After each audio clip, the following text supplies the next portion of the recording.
Yeah, I mean, after winning, the super region or the regionals with the team, it's something cool to be a part of, and then to have that happen on Sunday evening, it's crazy. It hasn't sunk in yet, but I'm sure it will when you're done here. But yeah, it's been crazy.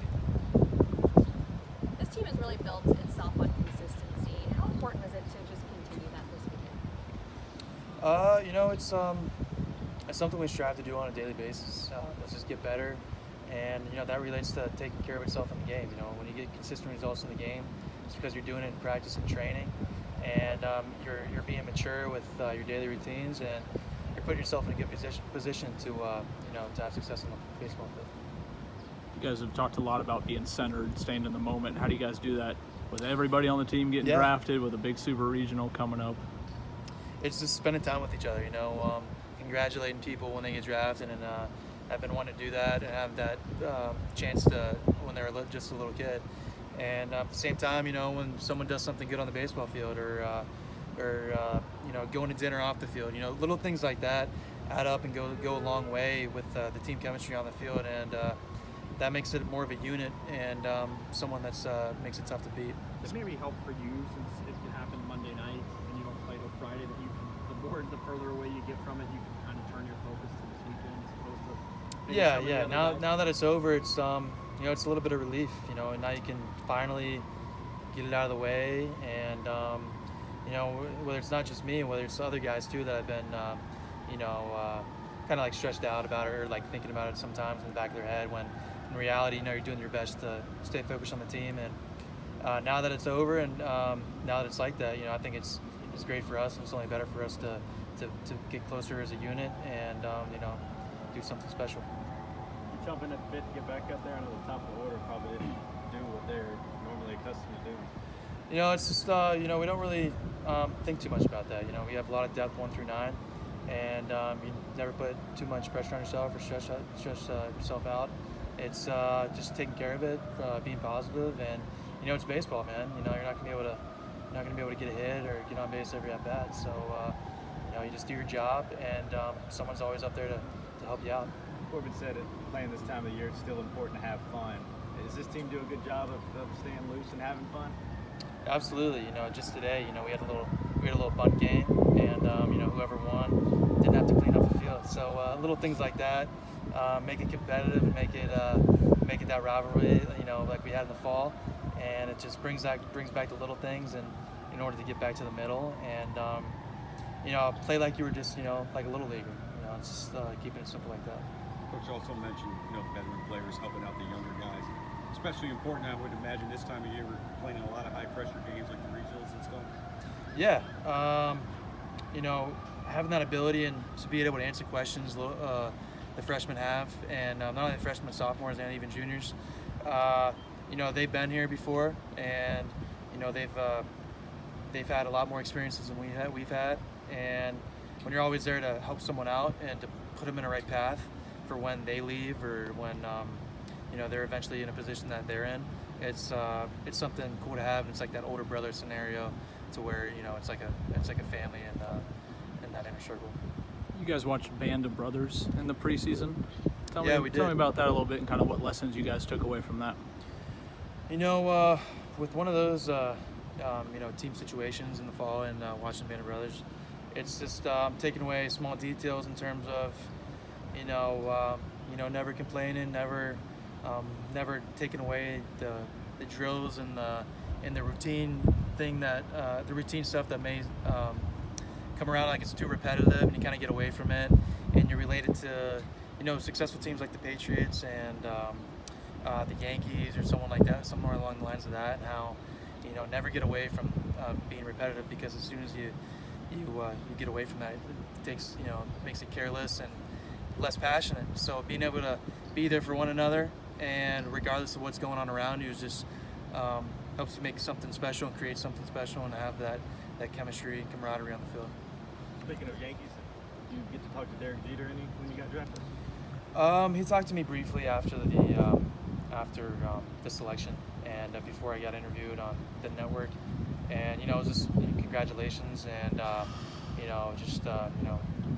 to have you, and something like that. Is that a surreal moment for you? I mean, did you grow up watching him, or? Yeah, I just mean, I another grew up. guy? Yeah, I grew up love watching Derek Jeter play, and the Yankees in general. And you know, it's cool to have that, and it's cool to have him do that. I know you guys don't know a whole lot about the team coming in, but obviously Duke's a team that's gotten this far. They're they're going to be a challenge for you guys, I would imagine. You're going to come in expecting to win. Yeah, you know, any team right now is a dangerous team, and right now we think it's in the back of our head it's Duke Super Regional, you know, and we're fortunate enough to play in it with them. So we're just gonna go about our business and do our best, like I said, to stay consistent and attack and you know just be there for one another. So you guys said the same last week about the Ohio State Super Regional.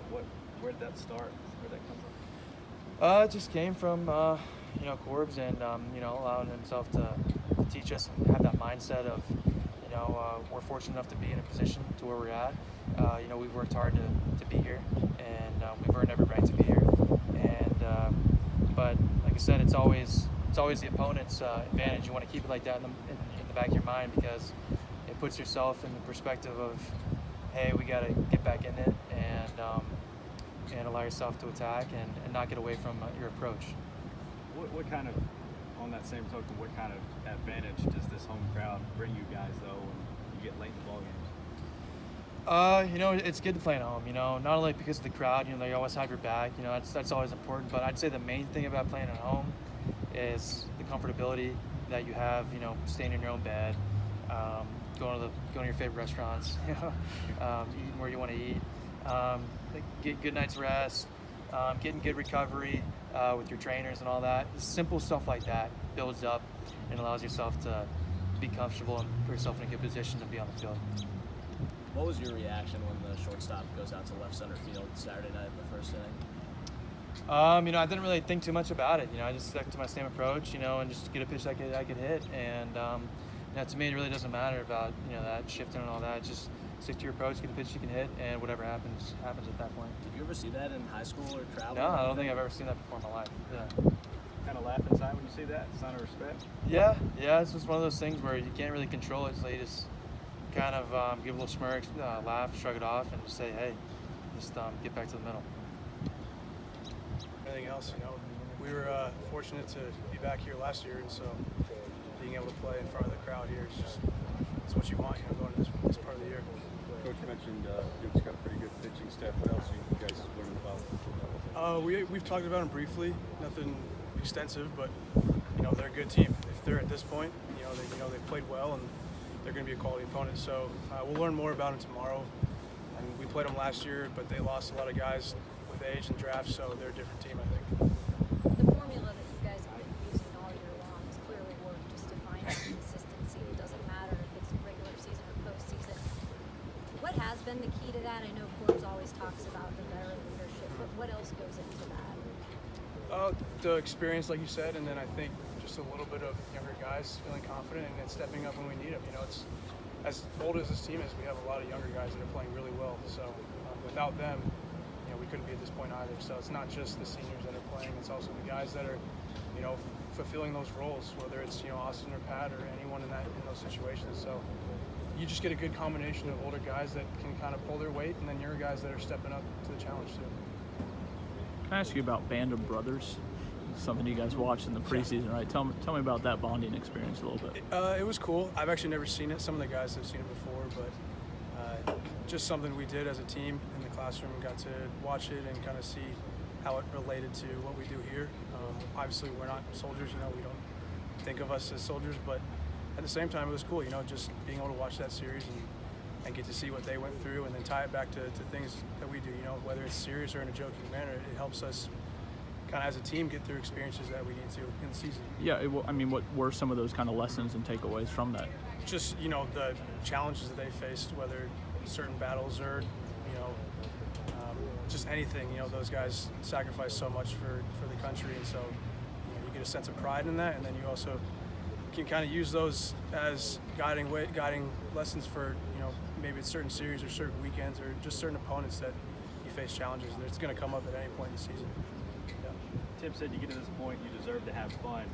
How important is it to have fun, to stay loose during the the most important part of the Huge. season. Yeah, it's huge. You know, you want to play hard and you want to be serious about what you do, but at the same time, you want to play loose because in this environment, at this point in the season, it's not about trying to do anything different. It's not about trying to, manufacture anything. You want to just try and be what you were the whole season that got you that success. So I think that's one of the key elements at this point. And our older guys kind of make sure to relay that to the younger guys to not try and do too much and just stick within themselves. You're as loose on Friday as you are out here. Yeah. Making jokes and all that. Yeah. Same during the game. Yeah, exactly. I mean, you try and do that. You try and be loose, but at the same time, you want to concentrate when you need to. So it's a fine line. It's a good dynamic, but that's kind of what you shoot for. And the home atmosphere. What does that do for a team this late into the season when you have so many Commodore fans here? Yeah. It just adds to that element. You get to play loose and you get to play in front of your fans. You don't have to play in front of 10,000 whoever. You get to be here and you got people cheering for you instead of against you. So that also helps.